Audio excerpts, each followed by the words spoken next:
ഉണ്ടാക്കുന്നേ.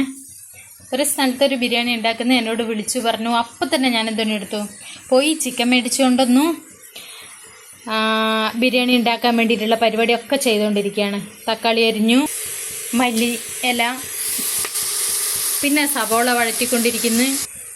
ഇഞ്ചി വെളുത്തുള്ളി പച്ചമുളക് എല്ലാം കൂടെ അരച്ച് വെച്ചിട്ടുണ്ട്, ചതച്ച് വെച്ചിട്ട് അരച്ച് വെച്ചിട്ടെന്ന് പറഞ്ഞോടാ. ഇതൊക്കെ സാധനങ്ങളൊക്കെ ഇവിടെ അവിടെ ആയിട്ട് ഇങ്ങനെ ഇരിക്കുകയാണ്. ഞാൻ ചോറൊക്കെ ഉണ്ടാക്കി വെച്ചിട്ടുണ്ടായിരുന്നു കേട്ടോ. പക്ഷേ എനിക്കെന്തോ വേണം തോന്നി അപ്പം പിന്നെ കഴിക്കണം. അപ്പോൾ അത് കാരണം പിന്നെ എല്ലാം ഇതെങ്ങനെ റെഡി ആയിക്കൊണ്ടിരിക്കുകയാണ്. അതിലിടക്ക് വിനോദൻ എന്തോ എടുത്തു, മുളകുണ്ടായിരുന്നു ഇവിടെ നിറയെ പച്ചമുളക്, അത് പറിക്കാൻ വേണ്ടി പോയിണ്ടേ. ഇതാ വിനോദൻ കുറച്ച് മുളകൊക്കെ അവിടെ ഇവിടെയൊക്കെ നട്ടിട്ടുണ്ടായിരുന്നു. ഞാൻ ഇടയ്ക്കൊക്കെ കാണിച്ചു തന്നിട്ടുണ്ട്, അവിടെയൊക്കെ ഇരിപ്പുണ്ട്. അപ്പോൾ വിനോദനെ ഇതിപ്പോൾ എന്താ ഉണ്ടാക്കേണ്ടത് വിനോദ? കൊണ്ടാട്ട മുളക് ഉണ്ടാക്കണം എന്ന് പറഞ്ഞിട്ട് തൈരിൽ ഉപ്പിട്ട് എന്നിട്ട് മുളക് ഒരു ഇച്ചിരി ഒന്ന് കീറിയിട്ട് ഇതാക്കിയിട്ട് 2 ദിവസം ഇടുമെന്ന് തോന്നുന്നുണ്ട് തൈരിൽ. ഒരാഴ്ച ഒന്നും വേണ്ട, അപ്പോഴേക്ക് ചീഞ്ഞു പോകും വെറുതെ എന്തെങ്കിലും. അപ്പോൾ അതിനുശേഷം നമ്മളത് ഉണക്കിയിട്ട് എടുക്കും. അപ്പോൾ അങ്ങനെയൊക്കെ ഇച്ചിരി പരിപാടിയാണ്. വിശദമായിട്ട് ഞാനൊന്നും മൊത്തത്തിലൊന്നും കാണിക്കുന്നില്ല കേട്ടോ. ഇതേ വിനോദൻ ഇങ്ങനെ ഇത്രയും മുളക് പറിച്ചു കേട്ടാ. ഇതൊക്കെ നമ്മളുടെ അടുത്ത് ഇങ്ങനെയുള്ള മുളകാണ് കണ്ടാ. നിറച്ചുണ്ട്, ഇനിയുണ്ട് എടുക്കാനായിട്ടുണ്ട് കേട്ടാ. എന്നറിയൊക്കെ ഇരിപ്പുണ്ട്, അവിടെയൊക്കെ ഇരിപ്പുണ്ട്. തൈരൊക്കെ മേടിച്ചു കൊണ്ടുവച്ചിട്ടുണ്ട്. അപ്പോൾ ഞാൻ പിന്നെ ചോറുണ്ടാക്കുന്ന തിരക്കില്ല കേട്ടാ, വെറുതെ ഒന്ന് എടുത്തതാ.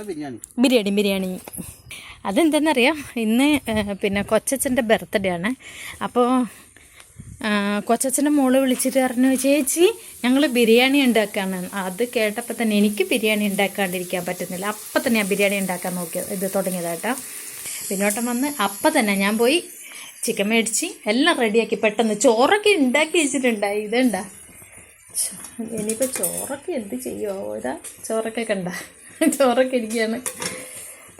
അങ്ങനെയല്ല ഇരിക്കുകയാണ്, എന്നാലും കുഴപ്പമില്ലെന്ന് വിചാരിച്ചു. എനിക്ക് അങ്ങനെ വേണം തോന്നിയാൽ അപ്പം തന്നെ ഉണ്ടാക്കണം. ബിരിയാണി അടുപ്പത്ത് വെച്ചു കേട്ടോ. ബിരിയാണി അങ്ങനെ ആയിക്കൊണ്ടിരിക്കുന്നുണ്ട്.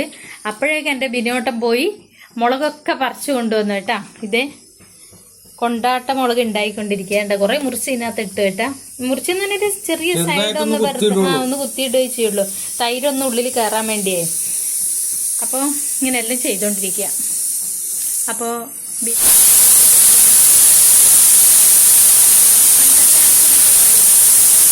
എന്താഗ്രഹം ഉണ്ടെങ്കിലും അമ്മയോട് പറയണേ, മക്കൾക്ക് എന്താഗ്രഹം ഉണ്ടെങ്കിലും സാധിച്ചു കൊടുക്കാൻ പറ്റുകയാണെങ്കിൽ കഴിക്കുന്ന സാധനം സാധിച്ചു കൊടുക്കാൻ പറ്റുകയാണെങ്കിൽ അപ്പം തന്നെ സാധിച്ചു കൊടുക്കണം. അതേപോലെ എനിക്ക് കഴിക്കണം തോന്നി അപ്പം കഴിക്കണം. അത് കാരണം എന്തായാലും അടുപ്പത്ത് വെച്ചിട്ടുണ്ട്, നോക്കട്ടെ എന്തൊക്കെയാണെന്ന്, എങ്ങനെയാവുമെന്ന് നോക്കട്ടെ. കുക്കർ ബിരിയാണി ആയിട്ട് ഞാൻ വലിയ ബന്ധമൊന്നുമില്ല.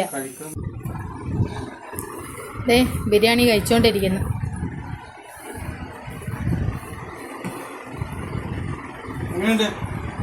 ബിരിയാണി കഴിച്ചുകൊണ്ടിരിക്കുന്ന വിനോദൻ.